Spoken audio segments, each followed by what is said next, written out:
ভারতে বিশ্বনবী হজরত মুহাম্মদ সাল্লাল্লাহু আলাইহি সাল্লাম ও ইসলাম সম্পর্কে কটূক্তির প্রতিবাদে মিছিল ও বিক্ষোভ সমাবেশ অনুষ্ঠিত হয়েছে।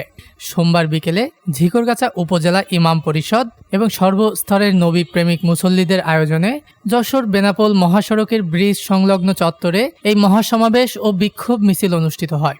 বিক্ষোভ সমাবেশে হুঁশিয়ারি উচ্চারণ করে বক্তব্য রাখেন ঝিকরগাছা উপজেলা ইমাম পরিষদের সেক্রেটারি মুফতি মাওলানা আকবর হোসেন। তিনি বলেন, সর্বকালের সর্বশ্রেষ্ঠ মহামানব, গোটা মুসলিম জাতির মুক্তির পথ প্রদর্শক হজরত মুহাম্মদ মুস্তাফা সাল্লাল্লাহু আলাইহি সাল্লাম ছিলেন নিষ্পাপ ও ফুলের মতো পবিত্র। কোনো কালিমা তার চরিত্র স্পষ্ট করতে পারে নাই। এছাড়াও বিক্ষোভ সমাবেশে তিনি কয়েকটি দাবি তুলে ধরেন।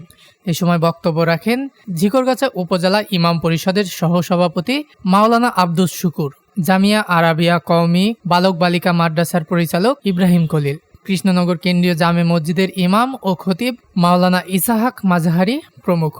উপস্থিত ছিলেন মাওলানা সদর উদ্দিন, মুফতি ইবাদুর রহমান, মাওলানা মাহমুদুল হাসান, মুফতি শামীম মাহমুদ, মুফতি রবিউল ইসলাম, হাফেজ মাওলানা মুশফিক রহমান, কারি মাওলানা নাজমুল হুদা সহ ঝিকরগাছা ও পার্শ্ববর্তী এলাকার শতাধিক মসজিদের ইমাম ও খতিব এবং নবী প্রেমী মুসল্লিবৃন্দ।